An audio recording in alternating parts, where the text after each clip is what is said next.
আসসালামু আলাইকুম, আমন্ত্রণ বাংলা ভিশন সংবাদে। আপনাদের সাথে আছি আমি মোহাম্মদ ইব্রাহিম। শুরুতেই বিআরবি কেবলস সংবাদ শিরোনাম। সুপার সাইক্লোনে রূপ নিচ্ছে ঘূর্ণিঝড় আমফান। বাংলাদেশ উপকূলে আঘাত হানতে পারে কাল শেষ রাতে, মোকাবেলায় প্রস্তুতি শুরু উপকূলীয় এলাকার জেলা প্রশাসনের। করোনায় পুলিশের এসআই মুজিবের মৃত্যু। দেশের বিভিন্ন স্থানে আরও প্রায় 150 জনের দেহে করোনা ভাইরাস শনাক্ত। করোনা সংকট মোকাবেলায় স্বাস্থ্য ও কৃষি খাতকে অগ্রাধিকার দিয়ে আসছে 6.25 লাখ কোটি টাকার বাজেট প্রস্তাব। বাস্তবসম্মত বাজেট চান অর্থনীতিবিদরা। দেখছিলেন বিআরবি কেবলস সংবাদ শিরোনাম, এবারে বিস্তারিত সংবাদ। সুপার সাইক্লোনে রূপ নিয়েছে ঘূর্ণিঝড় আমফান। কাল মঙ্গলবার রাতে আঘাত হানতে পারে বাংলাদেশ উপকূলে। তবে যেহেতু এখনও 1000 কিলোমিটার দূরে রয়েছে, সেজন্য সতর্ক সংকেত এখনও জারি রেখেছে আবহাওয়া অফিস। ভারত মহাসাগরে অবস্থানকালে খুব বেশি শক্তিশালী ছিল না সাইক্লোন আমফান। তবে বঙ্গোপসাগরে ঢুকেই শক্তি অর্জন করে চলেছে ঘূর্ণিঝড়টি। আবহাওয়াবিদদের আশঙ্কা, আরও শক্তিশালী হয়ে উঠতে পারে এই সাইক্লোনটি। তবে কত ক্যাটাগরির তা এখনও নির্ধারণ করা হয়নি। এখনও ঝড়ের গতিপথ বাংলাদেশের উপকূলীয় অঞ্চল। আজকে সারাদিনে এটি আরও শক্তি সঞ্চয় করবে, শক্তি অর্জন করবে এবং দিন শেষে এটি সুপার সাইক্লোনে পরিণত হবে। বর্তমানে যে গতি দিক অব্যাহত রেখেছে, তাতে সে এক সময় 19 তারিখ মধ্যরাতের পরে খুলনা এবং চট্টগ্রামের মধ্য দিয়ে বাংলাদেশের উপকূল অতিক্রম করতে পারে। উপকূলীয় অঞ্চলে মাছ ধরার ট্রলারগুলোকে নিরাপদ দূরত্বে অবস্থান করতে বলা হয়েছে। তবে সতর্ক সংকেত আপাতত না বাড়িয়ে 4 নম্বরেই রাখা হচ্ছে। উপযুক্ত সময় হবে তখন আমরা সিগন্যাল বাড়াবো, কিন্তু এখন পর্যন্ত বাড়াচ্ছি না। এখন পর্যন্ত আমরা 4ই রাখছি, কেননা এটি এখনও 1000 কিলোমিটার দূরে আছে। এটি যখন আরও কাছে আসবে তখন আমরা সেটা বিবেচনা করব। সকল মাছ ধরা নৌকা ট্রলারকে সমুদ্রে না যাওয়ার জন্য পরামর্শ দিয়েছি, উপকূলের কাছাকাছি অবস্থান করার জন্য পরামর্শ দিয়েছি, যাতে স্বল্প সময়ের নোটিশে ট্রলারসমূহ নিরাপদ আশ্রয়ে যেতে পারে। এবং সামুদ্রিক ঘূর্ণিঝড়। অবশ্য ভারতের আবহাওয়া অফিস জানিয়েছে সাইক্লোনটি 3 অথবা 4 ক্যাটাগরিতে উঠতে পারে। এতে আঘাত করতে পারে খুলনা উপকূলে, আর চট্টগ্রামের দিকে না গিয়ে দেশের উত্তরাঞ্চলের জেলাগুলোর ওপর দিয়ে অতিক্রম করতে পারে cyclone Amphan. Ariful Haque, Bangla vision, Dhaka. এদিকে ঘূর্ণিঝড় আমফান মোকাবিলায় প্রস্তুতি শুরু করেছে উপকূলীয় এলাকার জেলা প্রশাসন। শুরু হয়েছে দ্বীপ ইউনিয়নের মানুষদের আশ্রয় কেন্দ্রে নেওয়ার কাজ। সাতক্ষীরার 147টি সাইক্লোন শেল্টার ও 1700 শিক্ষা প্রতিষ্ঠান আশ্রয় কেন্দ্র হিসেবে প্রস্তুত রাখা হয়েছে। এর মধ্যে দ্বীপ ইউনিয়ন, গাবুড়া ও পদ্মপুকুরের সাধারণ মানুষকে নিরাপদে আশ্রয় কেন্দ্রে নেওয়ার কাজ শুরু হয়েছে। রবিবার রাতে সাতক্ষীরা জেলা প্রশাসকের সম্মেলন কক্ষে ঘূর্ণিঝড় আমফান মোকাবিলার প্রস্তুতি নিয়ে সাংবাদিকদের এসব তথ্য জানান জেলা প্রশাসক এস.এম. মুস্তফা কামাল। তিনি জানান, সিপিপি, রেড ক্রিসেন্ট, রোভার ও স্বাস্থ্যকর্মীদের সমন্বয়ে আশ্রয়কেন্দ্র ভিত্তিক টিম গঠন করা হয়েছে। করোনা মোকাবেলায় আশ্রয়কেন্দ্রে সামাজিক দূরত্ব বজায় রাখা সহ আশ্রয়কেন্দ্রে আসা সকলের শরীরের তাপমাত্রা নির্ণয় এবং কারো করোনা উপসর্গ থাকলে তাকে আশ্রয়কেন্দ্রেই আইসোলেশনে রাখার ব্যবস্থা করা হয়েছে। থাকবে স্বাস্থ্যবিধি মেনে চলার সব ব্যবস্থা। দর্শক, ঘূর্ণিঝড় আমফান মোকাবেলায় খুলনার পরিস্থিতি জানতে আমরা এখন সরাসরি চলে যাচ্ছি আমাদের সহকর্মী আতিয়ার পারভেজের কাছে। আতিয়ার, ঘূর্ণিঝড় আমফান মোকাবেলায় খুলনা প্রশাসনের প্রস্তুতি কেমন? আবহাওয়া পরিস্থিতি কেমন দেখছেন? জানি ঘূর্ণিঝড় আমফান মোকাবেলায় খুলনায় সব ধরনের প্রস্তুতি নিয়ে কাজ করছে খুলনা জেলা প্রশাসন। আমফান ধেয়ে আসছে এমন খবরে খুলনার উপকূলীয় জনপদ পায়রা, দাকব, ঘটিয়াঘাটার সাধারণ মানুষের মধ্যে এক ধরনের আতঙ্ক বিরাজ করছে। সেখানকার 2.5 লাখ মানুষকে আশ্রয় কেন্দ্রে আনার সব ধরনের প্রস্তুতি নিয়ে কাজ করছে জেলা প্রশাসন। ইতিমধ্যে 350 আশ্রয় কেন্দ্র এবং সকল শিক্ষা প্রতিষ্ঠান খুলে দেওয়া হয়েছে। সেখানে সতর্ক বার্তা প্রচার করা হচ্ছে মাইকিং এর মাধ্যমে। কিছুক্ষণ আগে আমার সাথে কথা হয়েছে খুলনা জেলা প্রশাসক মোহাম্মদ হেলাল হোসেনের সাথে। তিনি জানিয়েছেন সার্বিক অবস্থা মনিটরিং এর জন্য 10টি কন্ট্রোল রুম খোলা হয়েছে, 3,500 স্বেচ্ছাসেবক প্রস্তুত রাখা হয়েছে, আর সেই সাথে 124টি মেডিকেল টিমও প্রস্তুত রাখা হয়েছে। খুলনা থেকে এই ছিল আমফান প্রস্তুতির সবশেষ খবর। আতিয়ার, আপনাকে ধন্যবাদ। প্রয়োজনে আবারও আপনার সাথে আমরা যোগাযোগ করব। করোনায় মারা গেলেন আরও এক পুলিশ সদস্য। দায়িত্ব পালনের সময় করোনায় আক্রান্ত হয়ে মারা যান পুলিশের সাব ইন্সপেক্টর মোহাম্মদ মুজিবুর রহমান তালুকদার। তিনি স্পেশাল ব্রাঞ্চের সিটি এসবি পল্টন জোন 1-এ কর্মরত ছিলেন। করোনা পজিটিভ হওয়ায় গত 11 মে তাকে রাজধানীর ইম্পালস হাসপাতালে ভর্তি করা হয়। পরে অবস্থার অবনতি হলে তাকে রাজারবাগ কেন্দ্রীয় পুলিশ হাসপাতালের নিবিড় পরিচর্যা কেন্দ্রে স্থানান্তর করা হয়। অবস্থার আরও অবনতি হলে তাকে লাইফ সাপোর্টে নেওয়া হয়। সোমবার সকালে মারা যান তিনি। সিরাজগঞ্জ জেলার কাজীপুর থানার তারাকান্দি গ্রামে তার বাড়ি। এ নিয়ে বাংলাদেশ পুলিশের 9 সদস্য করোনায় প্রাণ হারালেন। দেশের বিভিন্ন জায়গায় প্রায় 150 জনের দেহে করোনা শনাক্ত হয়েছে। এর মধ্যে প্রশাসনিক কর্মকর্তা, সাংবাদিক, ডাক্তার, নার্স ও পুলিশ সদস্যের সংখ্যা উল্লেখযোগ্য হারে বাড়ছে। ময়মনসিংহ মেডিকেলের 3 চিকিৎসক, 5 নার্স সহ 21 স্বাস্থ্যকর্মী এবং 1 মেজর সহ আরও 35 জনের করোনা শনাক্ত হয়েছে।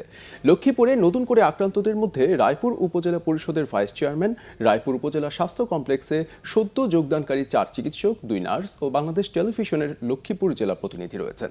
শেরপুরের বিভিন্ন উপজেলায় আরও 13 জনের দেহে করোনা পজিটিভ পাওয়া গেছে বলে নিশ্চিত করেছে জেলা স্বাস্থ্য বিভাগ। সাতক্ষীরায় আরও 24 জনের করোনা পজিটিভ এসেছে।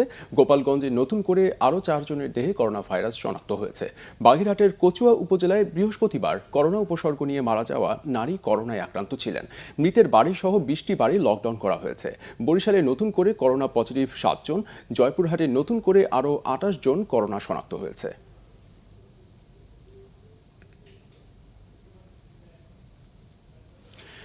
দর্শক, করোনা পরিস্থিতি সম্পর্কে জানতে এখন আমরা সরাসরি চলে যাচ্ছি রংপুরে। সেখানে রয়েছেন আমাদের সহকর্মী জুয়েল আহমেদ। জুয়েল, রংপুরের করোনা পরিস্থিতির সবশেষ অবস্থা আমাদের জানান। লকডাউন কি এখনো চলছে? জনি, আপনাকে বলে রাখি, রংপুর বিভাগের যে 8টি জেলা রয়েছে, এই 8টি জেলায় আজকে পর্যন্ত 578 জন করোনায় আক্রান্ত হয়েছেন এবং রংপুর বিভাগের যে রংপুর বিভাগের টোটাল বিভাগে আজকে পর্যন্ত 578 জন এবং রংপুর জেলায় 170 জন করোনায় আক্রান্ত। এর মধ্যে গোটা বিভাগে 6 জন মারা গেছে। এবং লকডাউনের বিষয়ে যদি বলি জনি, সেটি নিশ্চয়ই দেখতে পাচ্ছেন, মানুষ ঈদ কেনাকাটায় ব্যস্ত, একেবারে হুমড়ি হয়ে পড়েছেন রংপুরের শপিং মলগুলোতে। সব ধরনের যে ব্যবসা প্রতিষ্ঠান আছে, যেসব ব্যবসা প্রতিষ্ঠান আপনি নিশ্চয়ই দেখতে পাচ্ছেন যে কোনো রকম স্বাস্থ্যবিধি মানা হচ্ছে না, শারীরিক দূরত্ব, সামাজিক দূরত্ব কোনোটাই নেই। এবং এই বিষয়টির যেটি প্রভাব পড়েছে, আসলে আইন শৃঙ্খলা বাহিনীও অনেকটাই একেবারে তারা সমূহ হয়েছেন, অর্থাৎ ছেড়ে দিয়েছেন। আমরা দেখতে পেরেছি যেসব চেকপোস্ট ছিল সেই সব চেকপোস্ট নেই, না থাকার কারণে দূর দূরান্ত থেকে কিন্তু মানুষ আসছেন রংপুরে কেনাকাটার জন্য। আপনি নিশ্চয়ই দেখতে পাচ্ছেন, আমি যেখানে দাঁড়িয়ে আছি জনি, সেটি হচ্ছে রংপুরের সুপার মার্কেট। আপনি দেখুন যে মানুষের গিজ করছে, তিল পরিমাণ কিন্তু ফাঁকা নেই। যে সামাজিক ন্যূনতম যে দূরত্ব সেটিও নেই, একে গায়ে ঘেসে মানুষ চলে যাচ্ছে।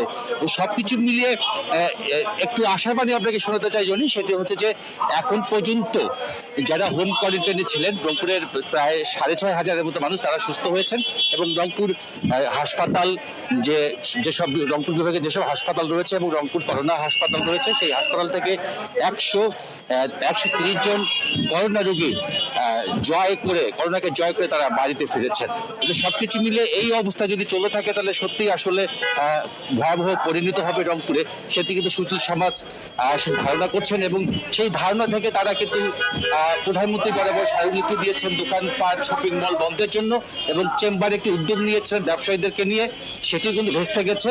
এবং যাতে শারীরিক দূরত্ব বজায় রাখা যায় সেইটি নিশ্চিত করতে রংপুর মহানগর স্বেচ্ছাসেবক লীগ তারা কিন্তু কাজ করছেন, মাইকিং করছেন। আপনি নিশ্চয়ই দেখতে পাবেন, একটু দেখাবো, তারা কিন্তু মাইকিং করছেন বিভিন্ন মার্কেটে, বিভিন্ন এলাকায় এবং আরো কিছু সামাজিক সচেতন সংগঠন রয়েছে, সেগুলো কিন্তু এই একই কাজ করছেন। তো আমরাও দেখছি যে যেভাবে করোনার সংক্রমণ বাড়ছে। জুয়েল, আমরা বুঝতে পেরেছি, আপনাকে ধন্যবাদ। বিশ্বে গেল একদিনে করোনায় 3,618 জনের মৃত্যু হয়েছে। এ নিয়ে বিভিন্ন দেশে মৃতের সংখ্যা বেড়ে 3,16,700 ছাড়ালো। আক্রান্ত 48 লাখেরও বেশি। সুস্থ হয়েছেন 18.5 লাখের বেশি মানুষ। করোনায় মৃতের তালিকায় শীর্ষে থাকা যুক্তরাষ্ট্রে রবিবার 865 জনের মৃত্যু হয়েছে। এ নিয়ে দেশটিতে মৃতের সংখ্যা এখন 91,000-এর কাছাকাছি। নতুন প্রায় 20,000 সহ মোট আক্রান্ত 15,27,000 ছাড়ালো। এদিন যুক্তরাজ্যে 170 জনের মৃত্যু হয়েছে, যা গত দিনের 1/3 সমান। দেশটিতে এ পর্যন্ত 34,600 নাগরিকের মৃত্যু হয়েছে। আক্রান্ত 2,43,000-এর বেশি। স্পেনে এই প্রথম রেকর্ড 100 নিচে নামলো মৃতের সংখ্যা। গেল 24 ঘন্টায় মারা গেছে 87 জন, আর ইতালিতে নতুন করে 145 জন। এ নিয়ে দেশটিতে 32,000-এর কাছাকাছি নাগরিকের মৃত্যু হয়েছে। তবে এদিন ফ্রান্সে 483 জনের মৃত্যু হয়েছে। এ নিয়ে দেশটিতে মৃতের সংখ্যা 28,000 ছাড়ালো। গত দিনের চাইতে মৃতের সংখ্যা অর্ধেকে নেমেছে ব্রাজিলে। নতুন 485 জন সহ দেশটিতে মৃতের সংখ্যা 16,000 ছাড়িয়েছে। এদিকে ভারতে আরও 1.5 শতাধিক মানুষের মৃত্যু হয়েছে। এ নিয়ে দেশটিতে মৃত্যু হলো 3,025 জনের। আক্রান্ত 95,000-এর বেশি। পাকিস্তানে মারা গেছে মোট 873 জন, আর আক্রান্তের সংখ্যা ছাড়িয়েছে 40,000। যাত্রী চাপে বন্ধ করে দেওয়া হয়েছে শিমুলিয়া কাঁঠালবাড়ি ও পাটুরিয়া দৌলতদিয়া নৌরুটের ফেরি চলাচল। মুন্সিগঞ্জের লৌহজং উপজেলার শিমুলিয়া ঘাটে দক্ষিণবঙ্গের ঘরমুখ যাত্রীদের ঢল। ঢাকামুখীদের সাথে পাল্লা দিয়ে বেড়েছে ঈদে ঘরমুখ যাত্রীদের ভিড়। সোমবার সকাল থেকেই শিমুলিয়া ঘাট দিয়ে শত শত যাত্রী পার হতে শুরু করে। ফেরিতে ছিল ছোট গাড়ির চাপ। করোনা মহামারীর এ সময় যাত্রীদের মধ্যে স্বাস্থ্যবিধি মানার কোনো বালাই ছিল না। সামাজিক দূরত্ব মানা তো দূরের কথা, গাদাগাদি করে তারা ফেরি পার হয়েছেন। অনেকের মুখে ছিল না মাস্ক। দক্ষিণবঙ্গ থেকে ফেরি ও ট্রলারে পদ্মা পাড়ি দিয়ে শিমুলিয়ায় আসার পর বিভিন্ন যানবাহনে ঢাকার উদ্দেশ্যে ছুটছেন যাত্রীরা। রাজধানী ছেড়ে নারীর টানে বাড়ি ফিরছেন হাজারো মানুষ। একই চিত্র পাটুরিয়া দৌলতদিয়া নৌপথে। সেখানে সকাল 11টা থেকে ফেরি চলাচল সাময়িকভাবে বন্ধ করে দিয়েছে বাংলাদেশ অভ্যন্তরীণ নৌ পরিবহন সংস্থা। মানিকগঞ্জের পুলিশ সুপার রিফাত রহমান শামীম জানান, নির্দেশনা অনুযায়ী গণপরিবহন চলাচল বন্ধ থাকার কথা থাকলেও তা যাত্রী সাধারণকে কোনোভাবেই মানানো যাচ্ছিল না। মানুষ বিকল্প পথে পাটুরিয়া অভিমুখে বিভিন্ন গাড়িতে যাচ্ছিল। দর্শক, রাজধানীর গাবতলীতে আছেন আমাদের রিপোর্টার মিজানুর রহমান সবুজ। সরাসরি কথা বলবো তার সাথে। মিজান, অনেকেই ঈদ করার জন্য রাজধানী ছাড়ছেন। গাবতলীতে ঘরমুখ মানুষের ভিড় কেমন দেখছেন? জনি, আপনি যেমনটি জানেন যে ঈদ আসন্ন এবং এই ঈদকে কেন্দ্র করে এরই মধ্যে কিন্তু রাজধানী ঢাকা ছাড়তে শুরু করেছে মানুষ। যদিও সরকারের নির্দেশনা হচ্ছে, যেহেতু করোনার ভয়াবহতা মহামারী আকার রূপ নিচ্ছে ধীরে ধীরে, সুতরাং এক জেলা থেকে অন্য জেলায় কিংবা রাজধানীতে প্রবেশ বা বের হওয়া দুটোতেই কিন্তু নিষেধাজ্ঞা দেওয়া আছে। কিন্তু মানুষ কিন্তু সেই বিষয়টি আসলে তেমনভাবে মানছেন না। অর্থাৎ আমি যদি এই যে গাবতলী, যেটি দিয়ে ঢাকা রাজধানীতে প্রবেশ করা হয় কিংবা এখান থেকে বের হওয়া হয়, এখানকার পরিস্থিতি আমরা যেটি লক্ষ্য করছি কয়েক ঘন্টা ধরে, সেটি হচ্ছে একদিকে যেমন জীবন জীবিকার তাগিদে কিছু মানুষকে বের হতে হচ্ছে, ঠিক পাশাপাশি আরেকটি চিত্র লক্ষ্য করছি যে নানা অজুহাতে এবং অদ্ভুত সব কারণ দেখিয়ে মানুষজন কিন্তু এই যে পুলিশ চেকপোস্ট আছেন, পুলিশকে বিভ্রান্ত করে বা তাদেরকে এক ধরনের বোঝানোর চেষ্টা করে তারা এই স্থানটি পার করছেন। এবং বেশিরভাগের হাতেই আমি দেখছি যে একটি ডাক্তারি ফাইল তারা বহন করছেন এবং তারা বলছেন যে তারা চিকিৎসার জন্য হাসপাতালে গিয়েছিলেন। আবার কেউ কেউ বলছেন যে তারা আসলে ত্রাণ সামগ্রী বিতরণের জন্য বের হয়েছেন, কেউ আবার শ্বশুর বাড়িতে যাওয়ার জন্য বের হয়েছেন। এমন সব যুক্তিও বা এমন সব অজুহাতও কিন্তু তারা দাঁড় করছেন। এবং আপনি নিশ্চয়ই লক্ষ্য করছেন যে আমিনবাজার থেকে গাবতলী পর্যন্ত গাড়ির যানবাহনের কিন্তু দীর্ঘ সারি লক্ষ্য করা যাচ্ছে। মোটরসাইকেলে করে মানুষ বের হচ্ছেন এবং এই চেকপোস্টের কাছে এসে যাত্রী নামিয়ে দিয়ে চেকপোস্ট পার হয়ে আবার যাত্রী তুলছেন বেশ কিছু মোটরসাইকেল এবং ব্যক্তিগত গাড়ি। আমরা এটিও কিন্তু লক্ষ্য করেছি। পুলিশ সদস্যরা রীতিমতো হিমশিম খাচ্ছেন তাদেরকে বুঝিয়ে যাতে ঘরে ফেরত যায় কিংবা স্থান ত্যাগ না করে, ঢাকার বাইরে না যায়, সেটি তারা চেষ্টা করছেন। কিন্তু আসলে অনেক মানুষকে কিন্তু সেটি বোঝানো সম্ভব হচ্ছে না। ফলে করোনার ভয়াবহতা যেটি আশঙ্কা করা হচ্ছে সেটি কিন্তু একটু ঝুঁকি বাড়িয়ে দিচ্ছে। তো এই হচ্ছে গাবতলী থেকে আমার কাছে থাকা সবশেষ খবর। জনি। মিজান, আপনাকে ধন্যবাদ। করোনা সংকটেও বিএনপি দায়িত্বশীল রাজনৈতিক দলের ভূমিকা পালন না করে সরকারের বিরুদ্ধে বিষোদগার করছে বলে অভিযোগ করেছেন আওয়ামী লীগের সাধারণ সম্পাদক ওবায়দুল কাদের। এই নেতিবাচক রাজনীতির কারণেই বিএনপির পিঠ দেয়ালে ঠেকে গেছে। সোমবার সকালে তাঁর সরকারি বাসভবনে ব্রিফিংয়ে ওবায়দুল কাদের এসব কথা বলেন ঈদ সামনে রেখে দলে দলে মানুষ গ্রামের দিকে যাচ্ছে। বিএনপি এর সময় দায়িত্বশীল রাজনৈতিক দলের ভূমিকা পালন না করে জনগণের পাশে না দাঁড়িয়ে সরকারের বিরুদ্ধে প্রতিনিয়ত বিষোদ্গার করে যাচ্ছে। প্রকৃতপক্ষে বিএনপির নেতিবাচক রাজনীতির কারণেই তাদের নিজেদেরই দেয়ালে পিঠ ঠেকে গেছে। করোনা মহামারী প্রতিরোধে ব্যর্থ সরকার মানুষের জীবন নিয়ে ছিনিমিনি খেলছে বলে অভিযোগ করেছেন রুহুল কবির রিজভী। সকালে ধানমন্ডির শঙ্করে দলের চেয়ারপারসনের উপদেষ্টা আব্দুস সালামের উদ্যোগে দুস্থদের মধ্যে ত্রাণ বিতরণ করেন রুহুল কবির রিজভী। এ সময় তিনি বলেন, সরকার মানুষের জীবন নিয়ে যারা ছিনিমিনি খেলছে তারা কখনোই জনগণের প্রতিনিধিত্ব করে না। করোনা ভাইরাস সংক্রমণে পরীক্ষা করতে গিয়ে মানুষের ভোগান্তির কথা উল্লেখ করে রিজভী বলেন, বিএসএমএমইউর সামনে করোনা টেস্টের জন্য মানুষ ঘণ্টার পর ঘণ্টা দাঁড়িয়ে থাকতে হচ্ছে। সরকারি নিপীড়ন নির্যাতনের পরও করোনা দুর্যোগ মোকাবিলায়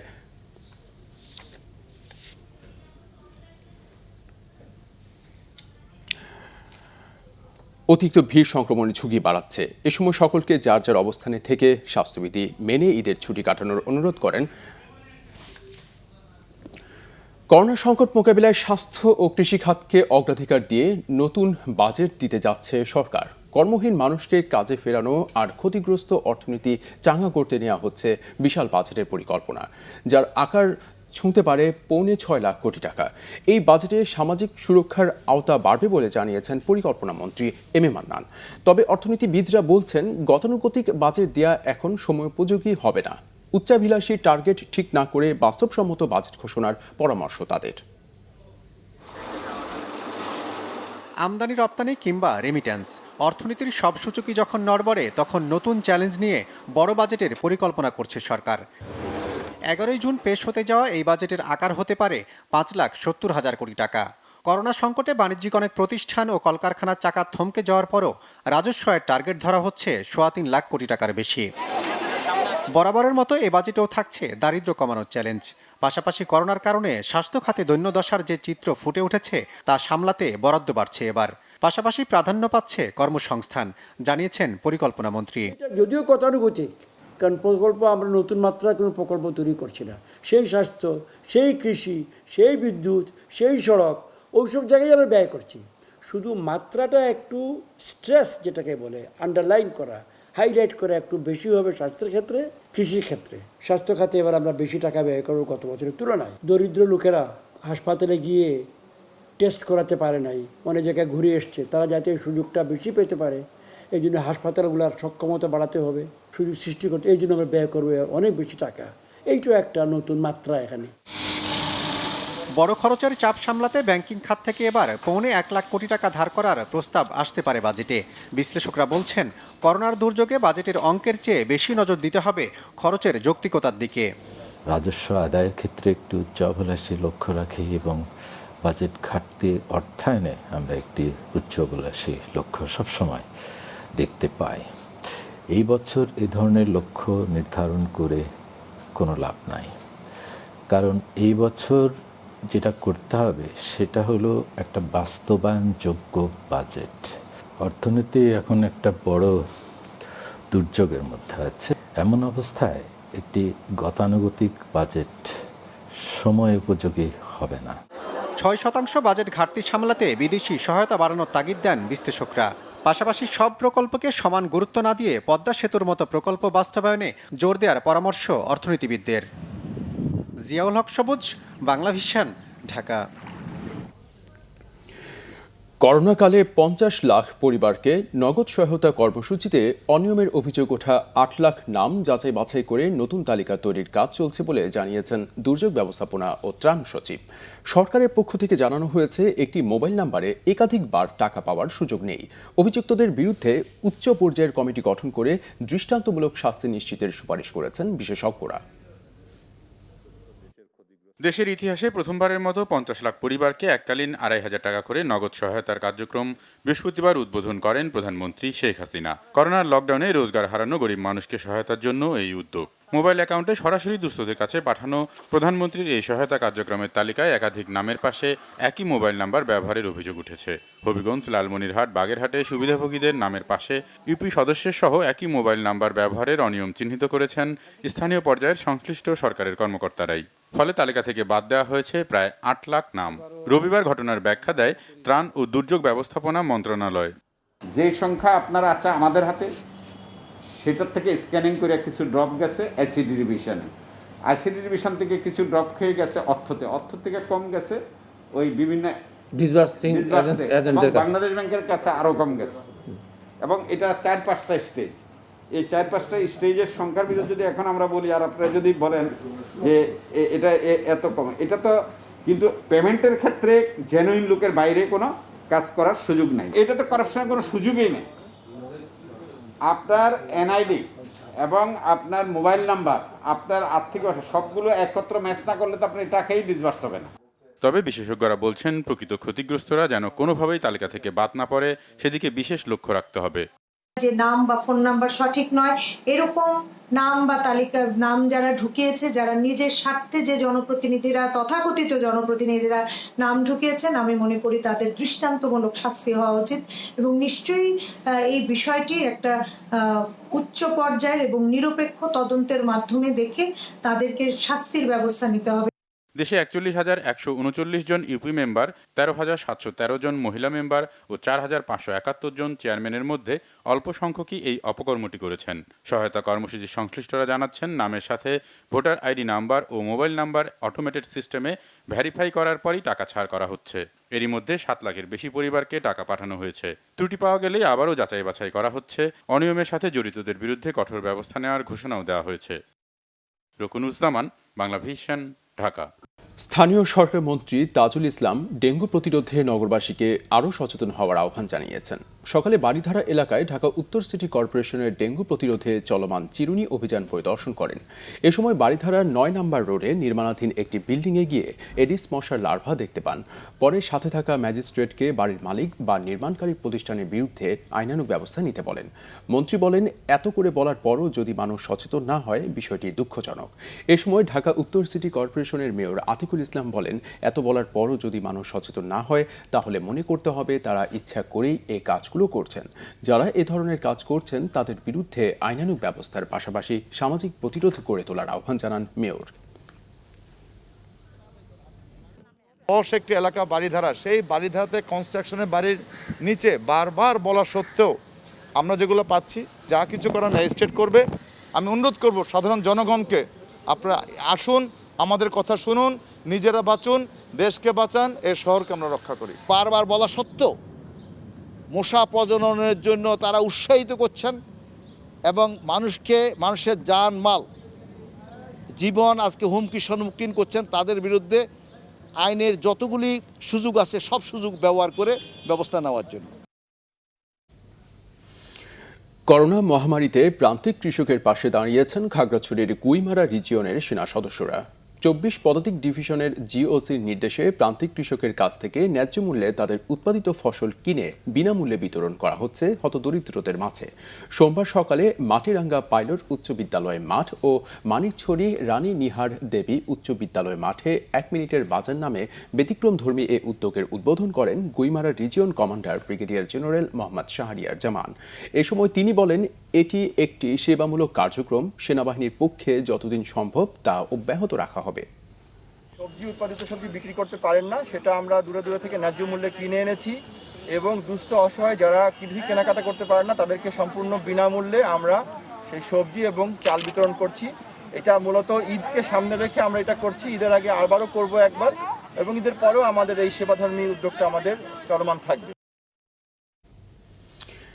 এবারে আমিন জুয়েলার্স আন্তর্জাতিক সংবাদ।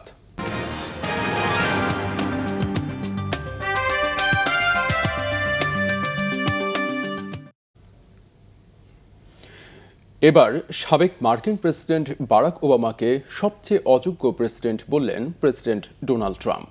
যুক্তরাষ্ট্রে করোনায় নাজুক পরিস্থিতির জন্য সরকারকেই দায়ী করায় সাবেক প্রেসিডেন্টের এমন নিন্দা করেন তিনি। হোয়াইট হাউসে এক সংবাদ সম্মেলনে নিজ দেশে করোনা পরিস্থিতির ব্যাপক অগ্রগতি হয়েছে বলে দাবি করেন ট্রাম্প। তবে সম্প্রতি সাবেক প্রেসিডেন্ট বারাক ওবামা প্রকাশ্যে ট্রাম্প প্রশাসনের নিন্দা করায় চটে যান তিনি। সরকারি লোকেরা তাদের দায়িত্ব সঠিকভাবে পালন করছেন না বলে শনিবার অভিযোগ করেন ওবামা। এদিকে যুক্তরাজ্যে লকডাউনের বিরুদ্ধে লন্ডনের হাইড পার্কে আন্দোলন করেছেন কয়েকশো নাগরিক। লকডাউনে ব্রিটিশ নাগরিকদের স্বাধীনতা খর্ব হচ্ছে বলে অভিযোগ করা হয়। এ সময় অন্তত 20 বিক্ষোভকারীকে আটক করে লন্ডন পুলিশ। এ সময় আটক হন সাবেক লেবার পার্টির নেতা জেরেমি করবিনের ভাই পিয়ার্স করবিন। এছাড়া করোনা পরিস্থিতির মধ্যেও আবারও প্যারিসের রাস্তায় নেমেছে হলুদ ভেস্টধারী বিক্ষোভকারীরা। লকডাউন বিধি লঙ্ঘন করায় ফ্রান্সের দাঙ্গা পুলিশের সাথে তাদের সংঘর্ষ বাধে। আমরা সংবাদ শেষ করছি বিআরবি কেবলস শিরোনামগুলো আরেকবার জানিয়ে দিয়ে। সুপার সাইক্লোনে রূপ নিচ্ছে ঘূর্ণিঝড় আমফান। বাংলাদেশ উপকূলে আঘাত হানতে পারে কাল শেষ রাতে। মোকাবিলায় প্রস্তুতি শুরু উপকূলীয় এলাকার জেলা প্রশাসনের। করোনায় পুলিশের এসআই মুজিবের মৃত্যু। দেশের বিভিন্ন স্থানে আরও প্রায় 150 জনের দেহে করোনা ভাইরাস শনাক্ত। করোনা সংকট মোকাবিলায় স্বাস্থ্য ও কৃষি খাতকে অগ্রাধিকার দিয়ে আসছে 6.25 লাখ কোটি টাকার বাজেট প্রস্তাব। বাস্তবসম্মত বাজেট চান অর্থনীতিবিদরা। এই ছিল এখনকার মতো। পর সংবাদ বিকেল 4টায়, এর আগে 3টায় রয়েছে নিউজ টপ 10 দেখার আমন্ত্রণ রইল। এছাড়া বাংলাভিশন সংবাদ ও সংবাদ সংশ্লিষ্ট অনুষ্ঠান দেখতে লগ ইন করুন facebook.com/বাংলাভিশনে এবং সাবস্ক্রাইব করুন youtube.com/বাংলাভিশন নিউজ। এতক্ষণ সাথে থাকায় ধন্যবাদ সবাইকে।